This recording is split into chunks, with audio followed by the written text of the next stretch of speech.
Hey everybody, welcome to our event on election security in 2020. My name is Nathan Hardy. I'm the co-chair for American Constitution Society's Los Angeles Lawyer chapter. I also practice political and election and government ethics law at Reed & Davidson, LLP here in downtown LA. So I'm really excited to bring you this panel today. We've got excellent speakers for you. Before we dive in, I did want to just recognize our co-sponsors. Including the League of Women Voters of Los Angeles, the Mexican American Bar Association, ACS chapters throughout the country, including the Bay Area, Washington, D.C., Columbus, Ohio, Sacramento, and the ACS at Large chapter. So thank you guys so much for promoting this event. And also wanted to remind everyone that today's event has been approved for 1 hour of MCLE credit here in California. The MCLE materials should be in your registration, but if you have any trouble or have any questions, please feel free to email lcemails@acslaw.org.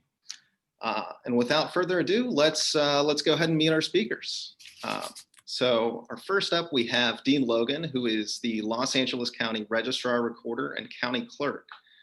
Dean Logan has over 25 years of experience in elections administration, records management, and public service.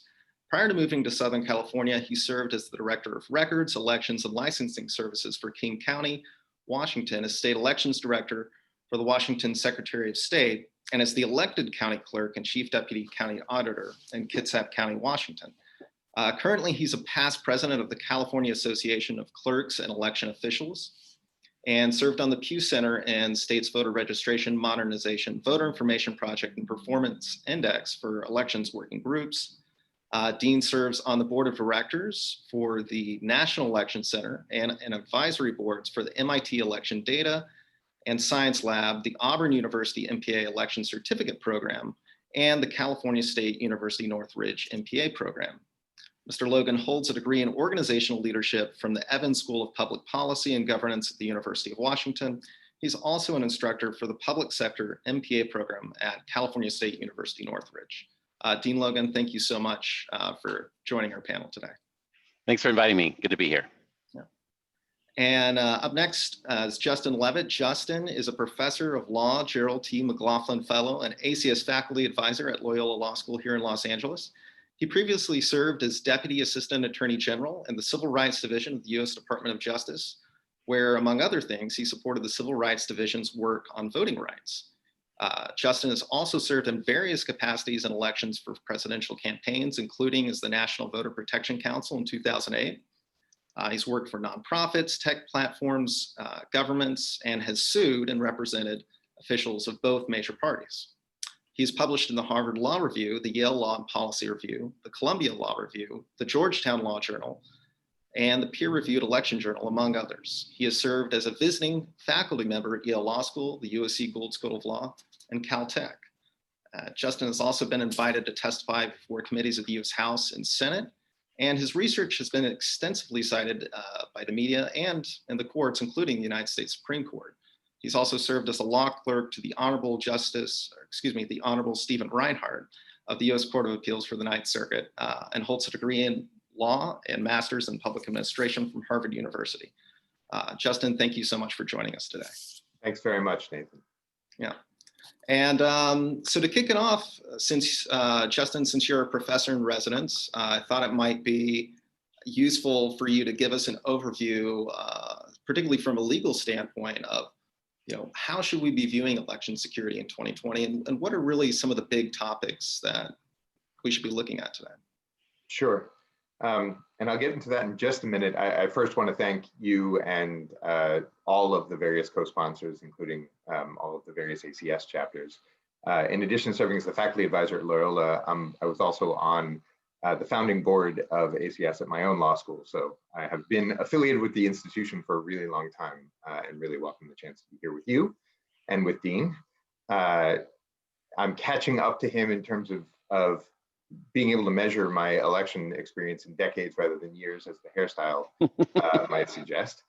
And this year, there's a lot going on. I think most Americans will have a smooth experience even if it looks a little bit different than people are used to, in part because of the pandemic. There's been a lot of noise and buzz about disruption in normal election procedures, but I don't think that's going to actually translate to disruption for most Americans who are casting ballots. There's been an enormous amount of litigation. That's also in some ways not particularly surprising in a pandemic. We had rules that work pretty well for normal election structures running straight into conflict with a pretty abnormal everything. The world changed in March, and elections aren't immune from that. And so a lot of the election structures had to change in minor ways, and in some states in fairly major ways, to accommodate changed circumstances all over the place. Sometimes state legislatures or state executives were able or willing to make those changes. Sometimes they weren't either willing or, in some cases, able. Some of the rules that had to give way a little bit were embedded in state constitutions. And so people turned to the courts, not really, again, surprising. There's been almost 300 election cases related to the pandemic alone. That's not counting Kanye, and that's not counting really important issues like felony disenfranchisement that preceded and will persist after the pandemic. And a lot of those have to do with the conditions by which people will be voting and the security of those conditions, making sure that we're modifying in order to allow individuals to cast ballots that are counted if people are eligible without sacrificing the integrity of the election process itself. Some of those have had to do with mail-in ballots. Some of those have had to do with voting in person. And as I know we'll hear in just a second, I think it's really important to remember and recognize that in the national conversation about voting by mail, it's never really been about entirely voting by mail. Even in the jurisdictions that purport to be 100% vote by mail, places like Oregon and Washington, it's still possible to drop off a ballot in person at an elections office. And it's also often possible to fill out a ballot in person at an elections office, because we know that there are communities, just like they're hard to count in the census, there are communities that are hard to mail. And so really the fight about changing procedures and making sure that they are accessible and secure is about preserving the in-person capacity that we can have with diminished poll worker recruitment, with some limitations on locations in light of the pandemic, in order to make sure that the in-person locations can serve everyone who needs to be served, at the same time that we're expanding access to voting by mail for those who prefer to do so. In California, we're lucky enough to have a lot of experience with both of those. And so while I know that deans had to make a lot of adjustments, they've perhaps been less severe adjustments than other jurisdictions in other parts of the country have had to make. About 60% of Californians voted by mail in past elections. And that number is 4% or 5% in places like Wisconsin or Pennsylvania or North Carolina. That's a big difference from what they're going to see this year. In California, we got a head start, both in making ballots accessible and in making sure they're secure. And I want to add one more thing that I know Dean's going to talk about. Part of the reason that LA in particular is so well positioned in this election is really 10 years of forethought and practice implementing a new voting system. 10 years ago, more than that, 12 years ago now, LA really started evaluating how its voting system in all of its components, mail voting, in-person voting, voting centers, and the like, could work to serve the constituents of LA better. That's an extraordinary investment of both time and treasure, and one that many jurisdictions aren't willing to commit to. But what you're about to see is the result of 12 years of trying to get it right for LA to step into a new voting system for the 21st century. And that's actually put LA in a really good place with respect to the pandemic that I don't know that we would have enjoyed had we not been planning ahead for a more flexible system generally. Turns out it's going to serve us pretty well in the days to come. Yeah, absolutely. Yeah, thank you for providing us with that overview, Professor Levitt. So now I wanted to get into the questions. And so we have three main categories we wanted to go over today. One, mail-in voting has been a huge topic because of the COVID-19 pandemic, as Justin just alluded to. Foreign interference has also been a topic that has come up, of course, this year, as it came up in 2016, 4 years ago. And also, I think, given just the interesting, the ever-present, 2020 effect on everything this year. I think another question on a lot of people's minds is, what will Election Day look like? Are we likely to know the results? And if we do know the results early, how does that affect, down ballot races in places like California, where we have a number of important races, particularly here in Los Angeles with our district attorney's race. So I want to go ahead and address those topics. And then at the end, we'll save a little time for questions and answers. So if you have any questions, please type those into the chat. We'll get to those in the last 10 minutes. And I think the first question, we'll go to is on mail-in voting. So this is for you, Dean. LA County is the largest county in the United States. We have over 10 million residents. And this year, every voter has received a mail-in ballot. So I think one of the things a lot of people would like to know is, how does the LA County Registrar's Office ensure that mail-in ballots are safe and secure? And how does it ensure that voters can have confidence in that process? Great. Well, first of all, thank you, Nathan, and thank you, ACS, for inviting me to be part of the panel. It's always good to see Justin and to get an update. Seems like this time of year is when we see each other the most. So I appreciate that opportunity. Yeah, we are absolutely in the thick of it here in Los Angeles and across the country. But I think vote by mail is the national theme this year, obviously, and that links to the latter issue that you brought up, Nathan, in terms of how we are operating in or conducting a federal election in a time of a pandemic and kind of uncertainty around the public health concern. For Los Angeles County, just to talk a little bit about it locally, we had prior to this election, we already issued and processed more vote by mail ballots than any other jurisdiction in the country.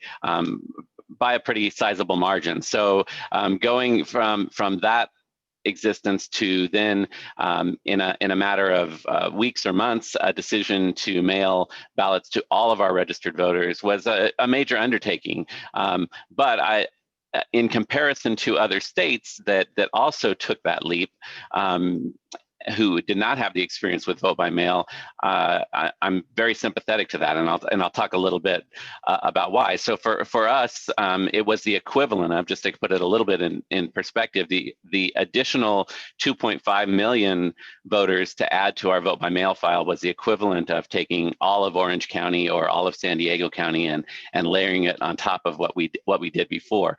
And what's behind that, and I think what a lot of people don't realize, is it's not the exciting story that we hear about in the national narrative about vote by mail and the pros and cons of it. It's really about the logistics and the capacity. So it's things like just even having a physical facility where you can have enough staff and enough equipment to process those ballots when they're coming back in. And by the way, doing that while you're operating under public health orders. So you have to have physical distancing and sanitation stations and the like. And so the logistics of putting that together have been pretty significant. On the other side, I think we're fortunate in Los Angeles County because as Justin mentioned, we've been a fairly active vote by mail jurisdiction for decades in Los Angeles County. So we are accustomed to what's involved in that process. But I think Justin made another point that I think is really important, especially in the context of this election nationally, is that we in Los Angeles, I'm not sure all of my colleagues would agree with this, but in Los Angeles County, we look at the vote by mail ballot as the safety net or the safeguard. So in this time of pandemic and in this a time of even the effects of civil unrest and other things happening around us, what mailing a ballot to every registered voter does is it gives us that foundation of knowing that at least 29 days before the election, we have put it out there so that every eligible voter has an opportunity to participate in this election. But what we know about our electorate in Los Angeles County is that not everybody's going to respond to that the same way. So some voters are going to like that. They like to get the ballot early. They want to put it back in the mail and be done with it. We have a sizable population, kind of unique to the rest of California, a sizable population that has never voted by mail. So this was a new thing for them, a new experience for them. We serve voters under various state and federal voting rights laws that get their voter information in as many as 18 different languages. And so when you think about that in the context of vote by mail, it gives a different perspective to the accessibility side of it. So we had to do things, and like we did a mailing in August to every registered voter in the county, letting them know we were going to be mailing ballots, but also letting them know that they had the right to request that ballot in one of these 18 languages, so that we could try and get on the front end of that and get the ballots out in those languages. But we also have, geographically isolated areas. People don't think about that when they think of Los Angeles, but it's true. We have areas that are geographically isolated. We have urban compressed areas where reliability on the U.S. Postal Service is even beyond the general reliability issues with the U.S. Postal Service is a particular issue.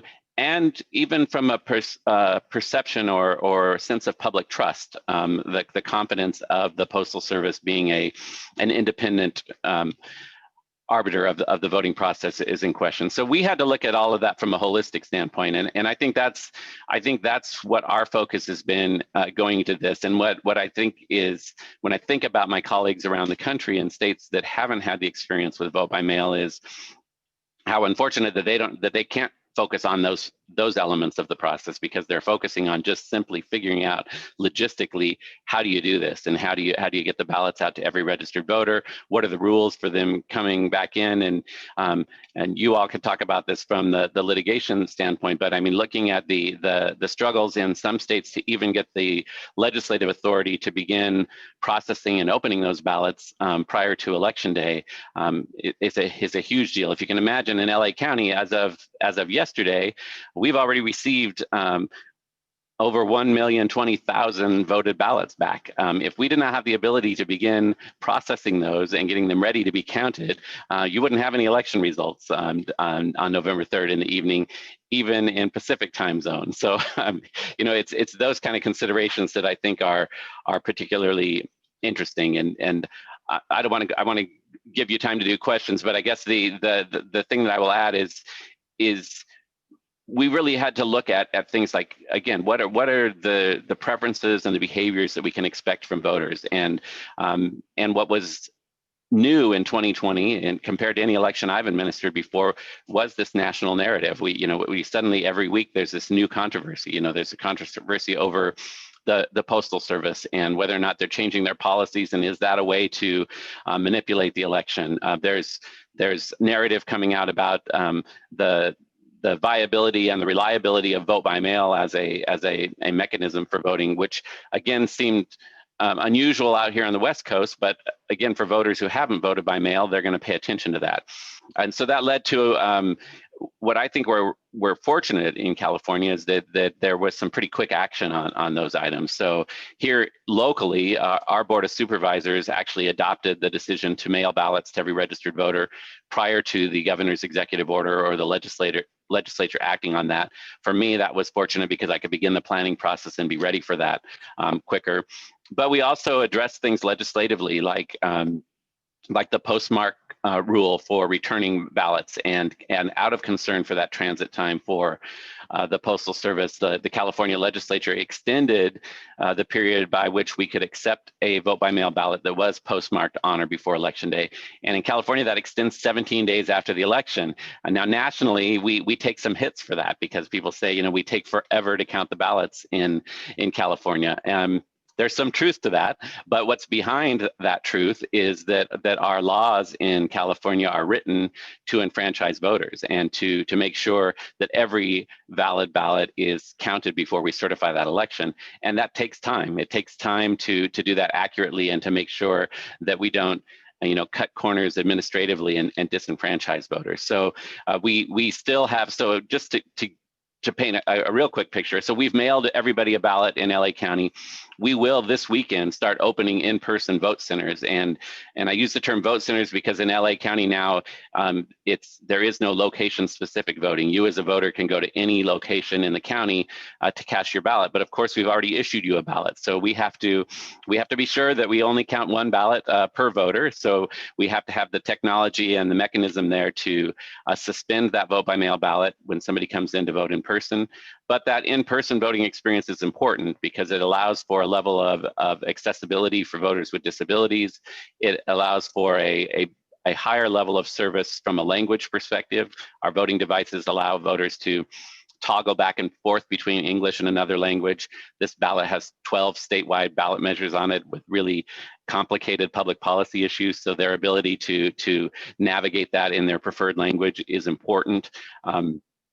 And in California, we also have conditional voter registration, which means that while Monday of this week was the official cutoff for voter registration, our law still allows anybody to walk into these in-person voting centers and register and vote on the same day. And we wouldn't be able to do that in a 100, as Justin said, in a 100% vote by mail environment. So that in-person voting experience is important. We'll do that for 10 days leading up to the election, and then on election day.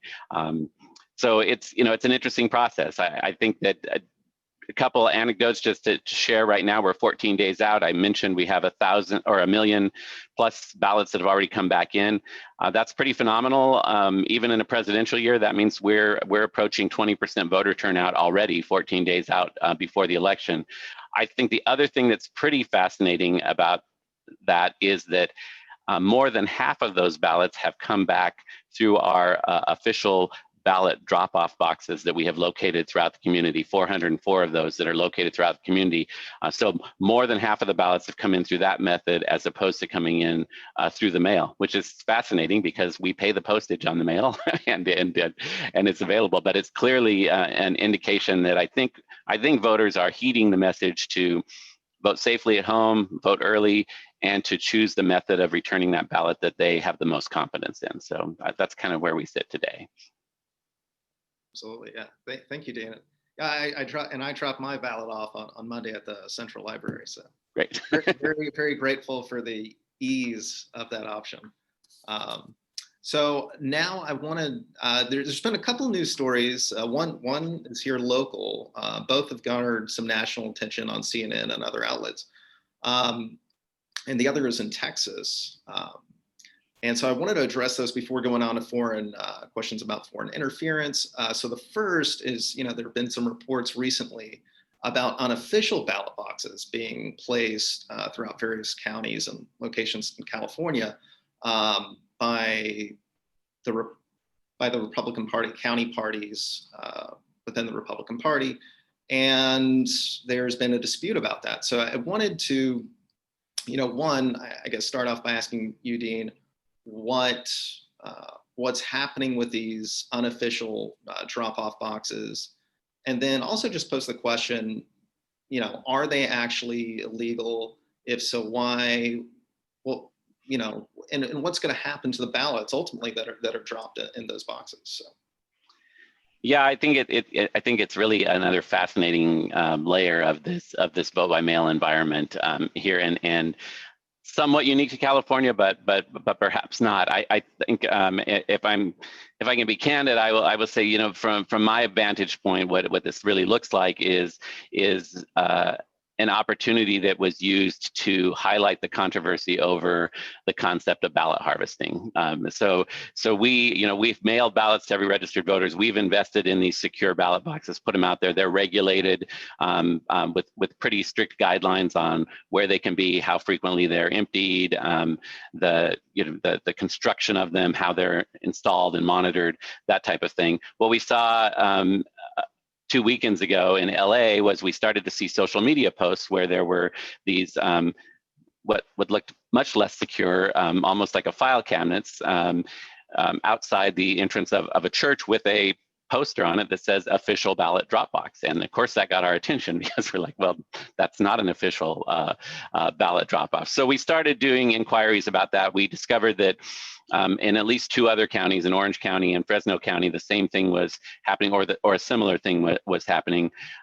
We tried to get in touch with the at least the first one that we saw with the church, because they were putting out messages on social media advertising the availability of this box. So we were trying to get in touch with them, didn't get a lot of response from that, but then started to see other social media posts with the same type of box and the same type of signs. And so it became clear that this was more of an organized effort. It appears, again, anecdotally, that these seem to be located in places where there are targeted congressional contests in the California congressional delegation. There were two approaches to that. The Secretary of State and the State Attorney General took a strong stand on that, sent cease and desist letters to the state party because it was identified that the state GOP was providing these boxes, or at least associated with them. Locally, we took a slightly different approach. We actually sent cease and desist letters specifically to the locations, to the churches where were able to find on social media that they had been located. Our position on this, from a legal standpoint, and I'm probably the only non-attorney here, but our position is that it's not that California law doesn't allow for you as a voter to give your ballot to somebody else to turn in. That's permissible under the law. There are rules and there are regulations about that. But ballot drop boxes are under different regulations, and by calling these official drop boxes, our feeling was that that's confusing for voters, and it's also deceptive in terms of what it is, because the voters presumably don't know what's going to happen to that ballot if it's turned in at that ballot box. So that was our position, that it does not meet the requirements of the law for drop boxes, and therefore they needed to remove them. It's still, I think that what we've seen in the last week is that it really has been, in my opinion, more of an opportunity to drive this conversation about, well, if ballot harvesting is allowed, then we're going to do it our way, and we're going to continue to do it. Fortunately, in LA County, so far, I think most of those boxes have been removed, and I think that's because the churches themselves responded to the cease and desist order rather than the parties. I know in other parts of the state, the party's pushing back, and they're saying, no, we're going to continue to do this. Yeah, our intern put official drop box. We took official off. That was a mistake. Well, so that's progress, I guess. But I think our argument is that look, we provide these boxes, and when we provide them proportionate to the electorate in our communities, we invest public resources in going out and picking up those ballots, securing them, getting them back, and making sure they're handled appropriately, which is the right way for those to be handled. Anything that gives a different appearance of that from an organizational effort then detracts from the integrity of that process. And so that's why we took such a strong stand on it here in LA. And let me just add to that real quickly, if I could. I just highlighting a few of the things that Dean mentioned. None of this is in conflict with anything that Dean talked about. But the initial controversy, I think, was fueled by the fact that these drop boxes purported to be official when they weren't, or at least they were portrayed as official on social media when they weren't. And secondly, that there was no individual who was receiving the ballots who could sign off on them. So the California law requires that if you're giving your ballot to somebody, that they put their name and sign it so that you, the voter, have some assurance that you know who's collecting and you know who to go after if something goes wrong in the process. But the law really puts most of the agency for deciding to give your ballot over to somebody else with the voter. So any voter who feels comfortable giving it to a friend or a family member or a campaign operative or somebody from a party that they trust, it's up to the voter to decide whether they feel comfortable doing that or not. Anybody who doesn't feel comfortable, obviously there's no requirement or suggestion that the voter does anything with it that they don't wish. They can obviously put that ballot back in the mail themselves. They can put it in an official government-sponsored county drop box and know that it will be reliably collected and counted. And the actions that were taken to set up these unofficial items, I think Dean's right, were meant to trigger a conversation about ballot collection. But at least in the initial output, they did so in a way that was deceptive, that misled people. And the heart of the ballot collection law is that the voter has the agency to decide how they're going to return their ballot. These boxes that purported to be official detracted from that. And that was really the primary problem. Now, as I understand it, the California GOP has said they've taken the official designation off and they're going to be manning them so that there's somebody there to actually sign the back of the envelope. And that, according to state law, is no problem. If somebody wants to collect ballots on behalf of the California GOP and make sure they turn them in, there are very strict penalties for tampering or destroying ballots. But if they want to collect them and turn them in, and the voter knows who they're giving the ballots to, great. You had a really important very end of your question, which is what happens to the ballots? And California state law is actually really clear about this. Although there's a requirement that somebody collecting the ballots print and sign their name on them, that's a protection for the voter. And for the very same reason, California law is abundantly clear that no ballot can be rejected through the absence of that name or signature of the person collecting. Obviously, there are requirements that the voter sign the ballot. But if a voter signed the ballot and then dropped it in the box, and that box is delivered, the ballots are delivered to the county, that ballot will be counted even if it was dropped in something that was unmanned, and even if a California GOP representative didn't sign as the collector. So California law leans very heavily on the side of eligible ballots by eligible voters being counted. That's true here too. And so as long as the GOP turns over the ballots it was collecting, all of those votes will count, as it should be. Interesting. I mean, I have to agree. I think it was intended to start a conversation about that, about what people refer to as ballot harvesting, but definitely seems misleading to label something official that isn't. Another story I wanted to turn to. This is in Texas. Justin, I'd like your opinion on this. Texas Governor Greg Abbott recently issued an order limiting each county in Texas, regardless of population, to one drop-off box for mail-in ballots. So in places like Harris County, where my family lives, which is home to Houston, the nation's fourth largest city, and that's limiting millions and millions of people to one location. There's been some litigation over this. The most recent order for which I'm aware was by a state judge, which blocked the ruling, which blocked the order. But my question to you is, if the U.S. Supreme Court hadn't gutted Section 5 of the Voting Rights Act in Shelby County versus Holder in 2012, would we see governors and legislators blatantly trying to suppress the vote in this manner? So there's a lot in that question. There's a whole lot in that question. A few things on the premise, and then I'll get to Shelby County. So one thing to keep in mind is that, yes, Harris County is enormous, as LA is enormous. An awful lot of people live there. Texas, unfortunately, is one of the very few states, a handful of states left this year, that still require an excuse to vote absentee. So I think, unfortunately, because that really restricts the avenues that a lot of Texans have to vote, particularly in a pandemic, when people are concerned or may be concerned about safety. By the way, CDC has most recently said that under the right circumstances, voting in person is about the same risk profile as going to the grocery store. So I don't want to make too much of this. People should feel confident that they can go in person and vote safely. But Texas foreclosed an option that California has long had available, which is voting by mail if you want to. In Texas, you still need an excuse.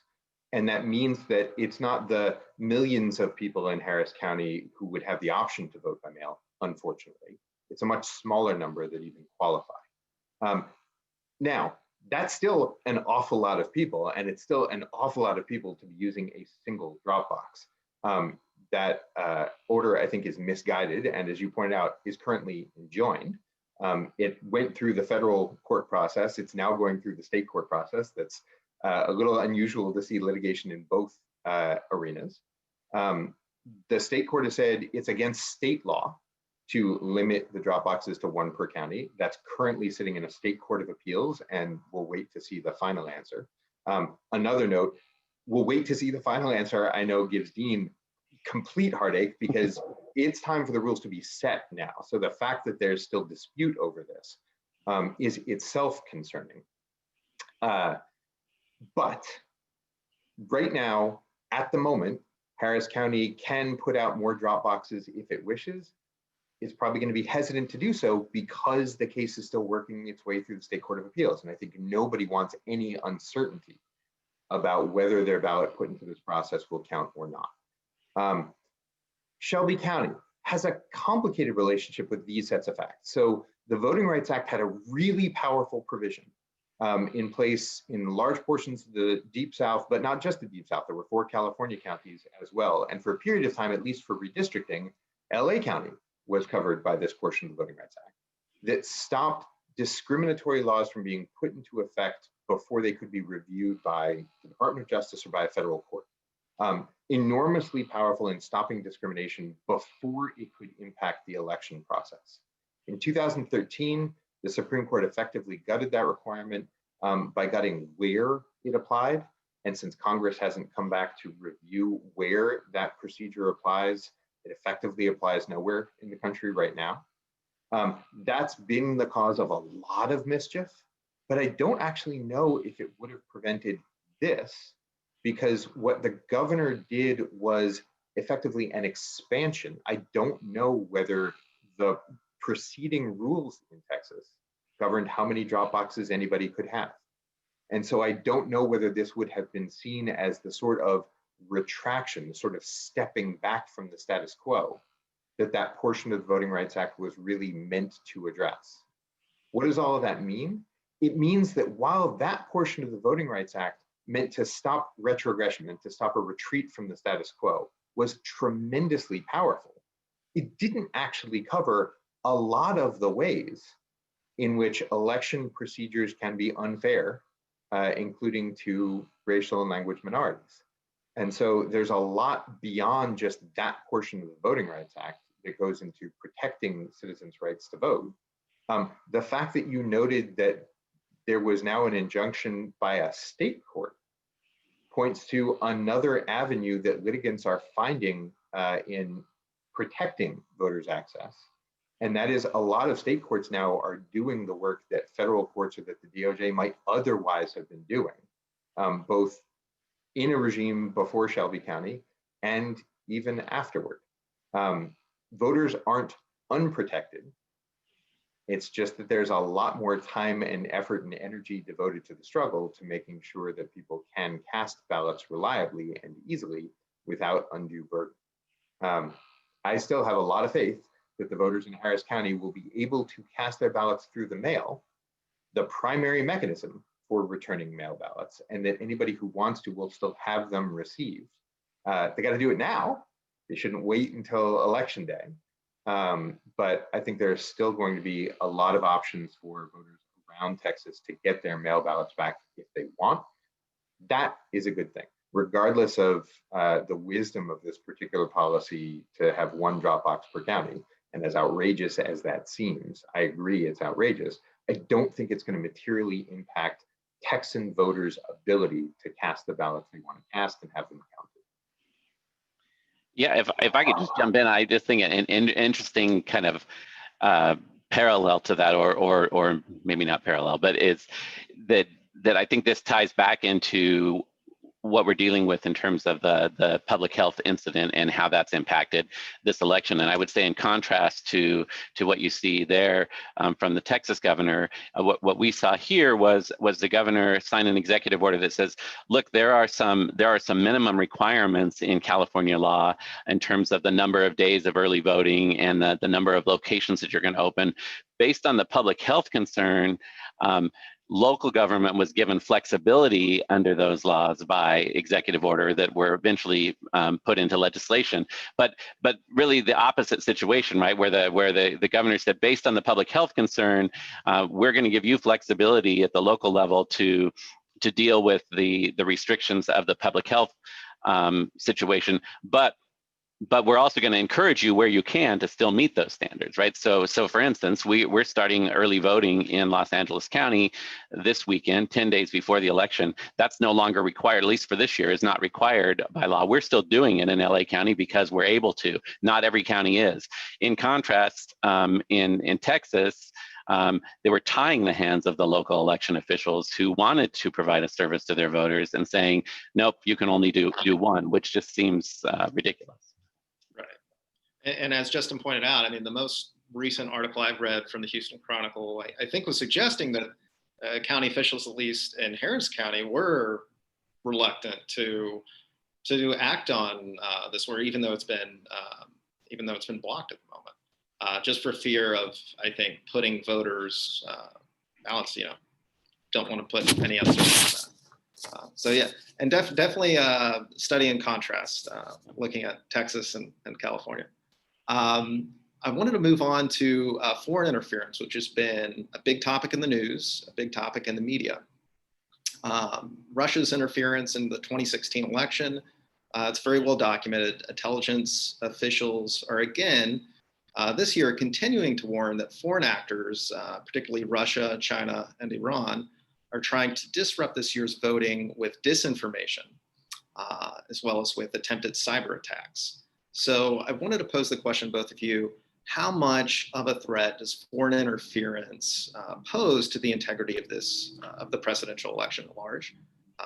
And for Dean in particular, has LA County received any threats of foreign interference? And just in general, our election officials, both here in California and throughout the country, are they prepared to meet this threat?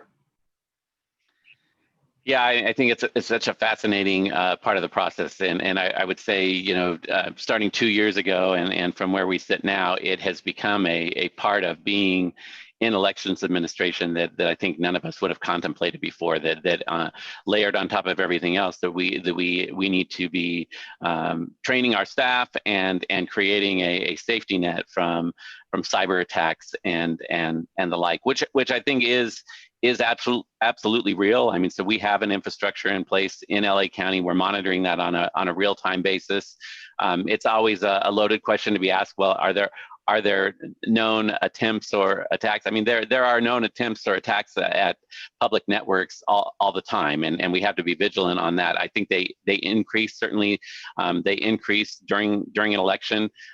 Whether or not you can make a direct correlation to that, I think is always difficult. And I certainly have people who are far more technically knowledgeable than I am that are monitoring that. But it is a reality, and I think I think the positive side of that is that the country as a whole, I think, has come to that realization, has invested resources and done a good job of training and coordinating really across the board to ensure that people are being vigilant about this, about things like just routine things like patching equipment and monitoring network traffic and having contingency plans for if a website's taken down and you need to have election night results. Those types of things, I think, are really important. I think the harder side of this, frankly, is the disinformation side, and I think that's where we continue to see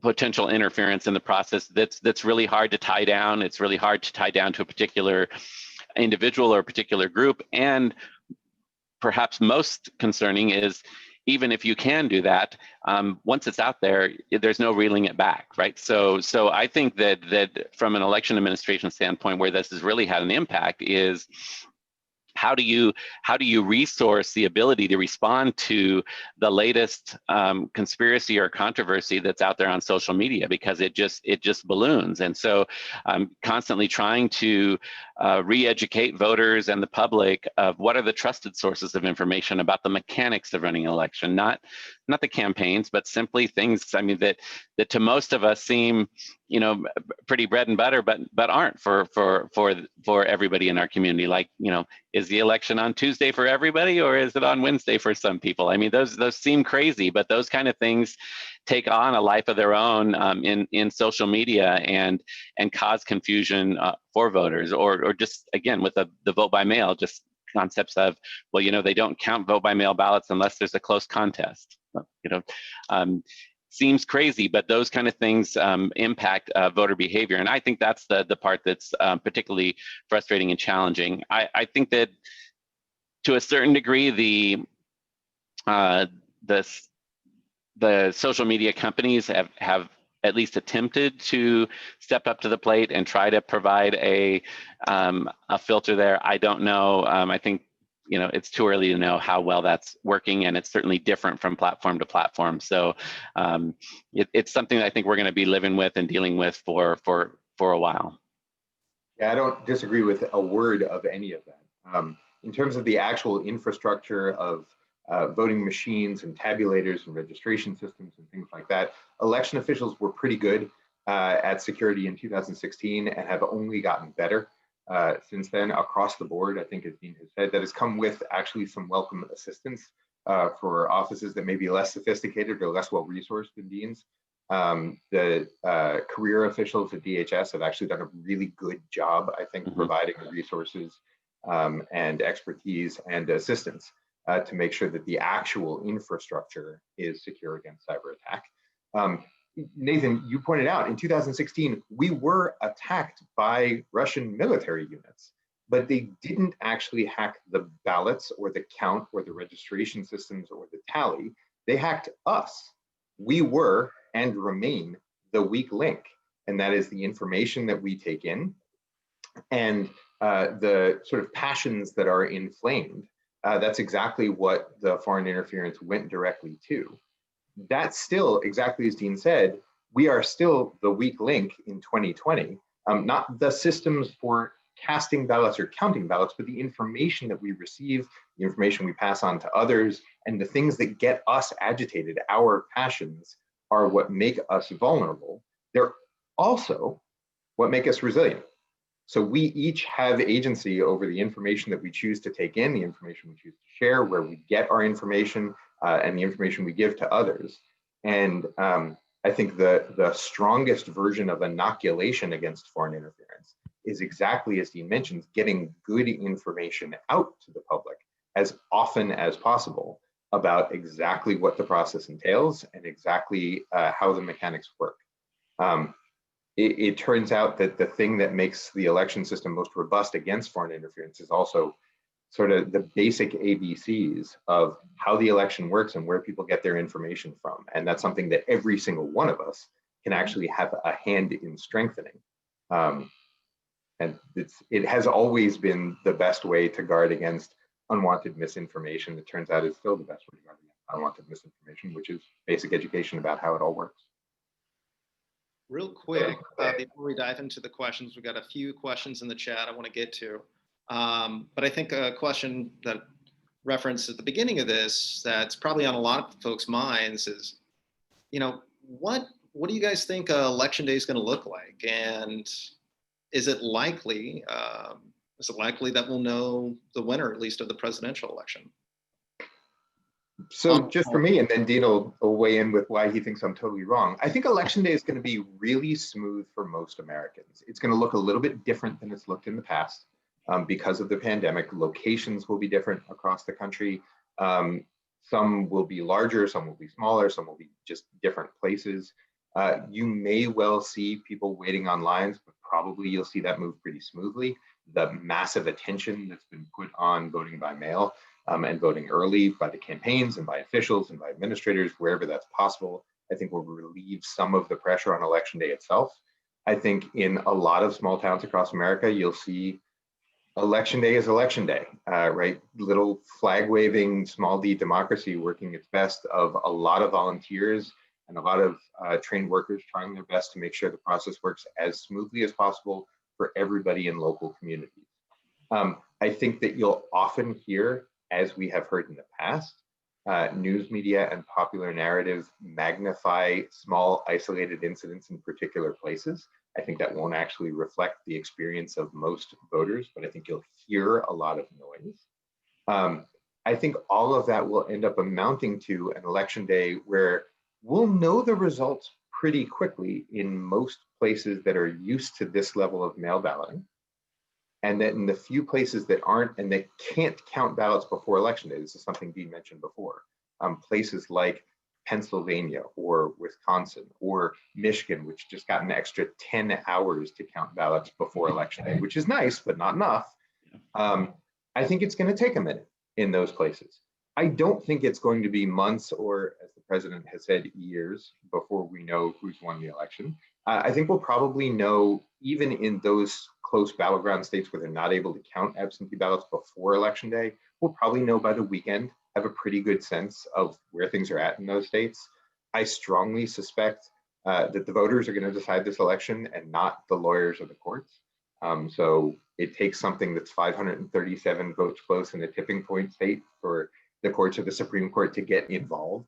And even though past elections have been quite close, they haven't been that close other than the ones. And so if you're looking for probabilities, I think we'll know the results for the president in most states election morning, so the morning after the election, and in a few states by the end of the weekend. I do want to urge people, if you happen to be in line when the election is called for a presidential candidate in your state, remember there's an awful lot else on the ballot, and it's still really important for every single voter who wants to be able to vote and have that vote counted. So be a little more patient than you might hear the media on election day. I think we're going to know most of the results pretty soon after the election's over.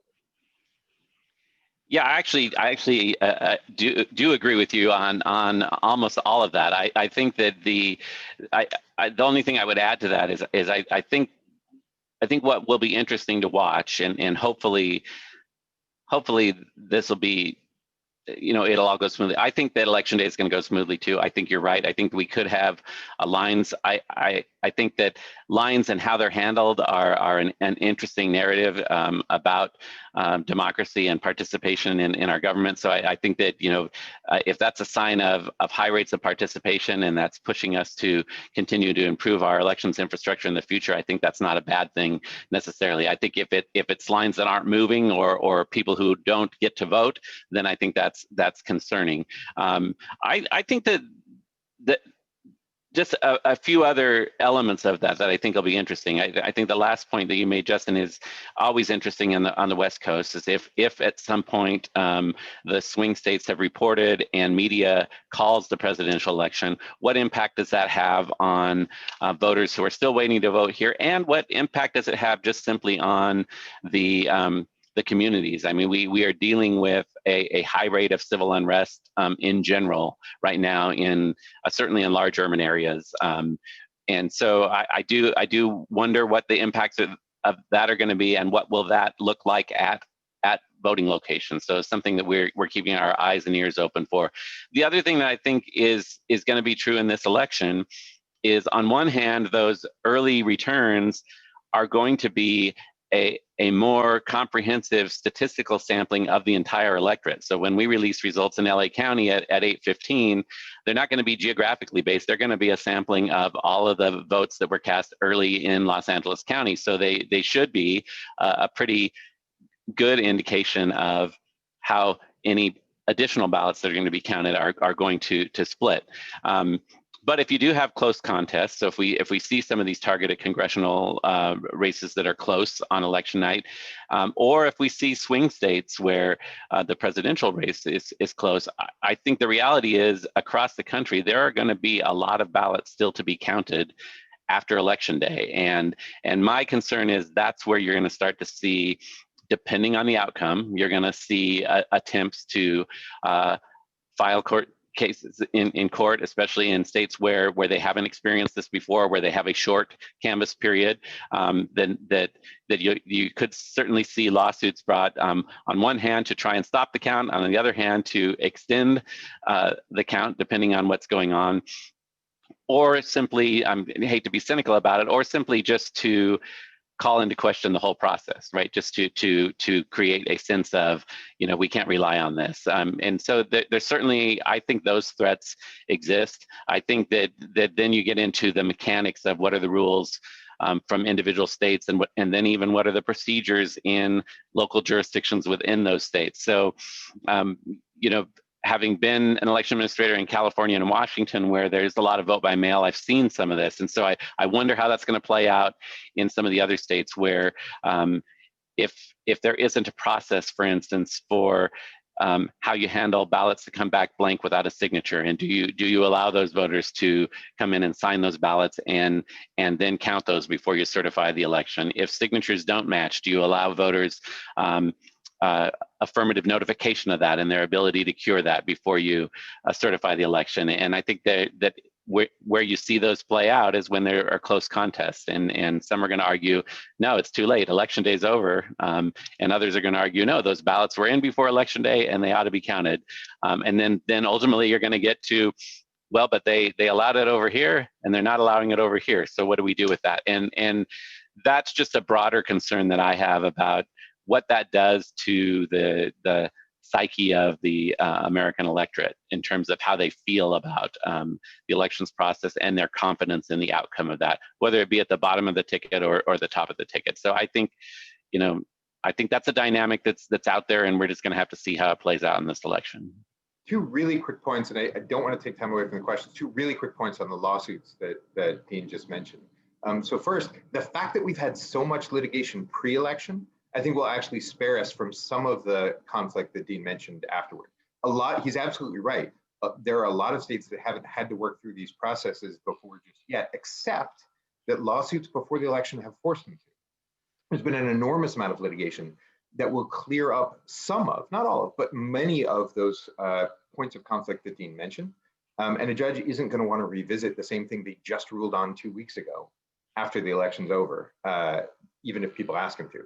The second point is, I have no doubt there will be lawsuits filed. Absolutely no doubt whatsoever. But a lawsuit without provable facts of a statutory or constitutional violation is just a tweet with a filing fee. And I think thus far what we've seen in the litigation is courts have not been willing to indulge lawsuits with wild speculation about whether an election's been fair or unfair without actual facts of an actual statutory or constitutional violation. So yeah, keep your eye out for lawsuits in the post-election period, but also know those lawsuits don't end up at the Supreme Court. Those lawsuits that aren't alleging real problems based on real facts, based on real law, end up exactly where every lawsuit that alleges something not based on real facts and real law in a particular place end up, which is the circular file. Absolutely. All right, well, I think we have time for a couple of questions here. So the first question we have is, what, if any, are the effects we should expect to see given that the RNC is no longer under a consent decree to refrain from various voter intimidation tactics? And if we expect it to increase, what tools are in place to address that on the ground?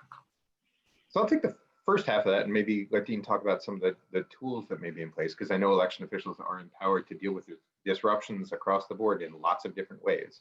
I actually don't expect much. There's been a lot made of the consent decree and the fact that the RNC was involved in a consent decree requiring ballot security measures to be pre-cleared from 1981 all the way through 2016 or 18, I believe. It's now no longer under that consent decree, but I don't know that that means that much is going to happen as a result. The RNC and 2 state parties were under that consent decree. All of the other state parties and a whole bunch of private entities never were. We hear before every presidential election, there are going to be tens of thousands of insert X. In 2004, it was going to be in Columbus. In 2008, it was going to be in Milwaukee. In 2012, it was going to be all across the Southeast.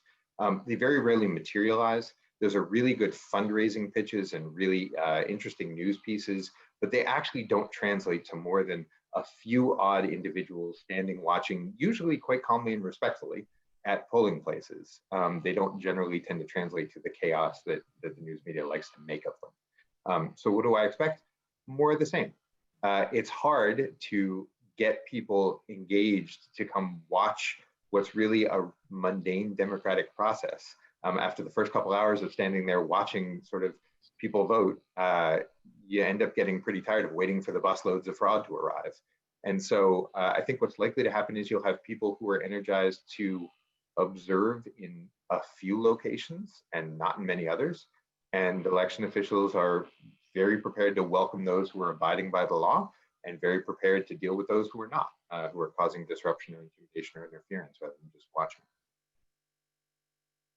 Yeah, I don't really have anything to add to that. I think I agree completely. I think that ultimately, when you're at the local level and you're deploying your staff at these voting locations, you're going to rely on what your state statutes say, and you're going to follow the same process. And generally, I think across the board, what election administrators attempt to do is they want to handle things at the lowest level and keep them from escalating, because that just creates an opportunity for chaos at the polls. So I think that's going to stay the same.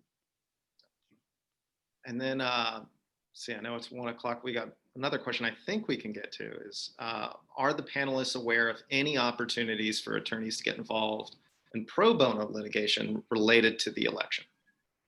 So I'll answer that by way of punting on the litigation question. Most of the litigation is wrapping up. There have been a bunch of lawsuits and they are nearing the end of their life cycle, and I'm actually not going to encourage new litigation at this point. Election officials really need to know, and voters really need to know, what the rules are without judicial disruption. But there are plenty of ways for attorneys to do pro bono work. The most valuable of them at this point are, one, serve as a poll worker. Opportunities are still available, and I know election officials across the country need them. Loyola Law School has canceled classes for election day, and we're working with Dean's office in order to place students as poll workers. That's true of attorneys in the area as well. Beyond that, the National Nonpartisan Election Protection Coalition, working through We the Action, is accepting attorneys who want to get pro bono time and resources to spend helping voters with hotlines, with texts, monitoring social media for any voters with problems. I know that Dean also has a structure for people to report any problems that they might be having, but attorneys who are looking to get engaged can look for the National Nonpartisan Election Protection Hotline Coalition, working through We the Action. That's a really good use of pro bono time. If you're not willing to serve, I'll say serving as a poll worker is really step one that you can do to make sure that voting happens as smoothly as possible on election day.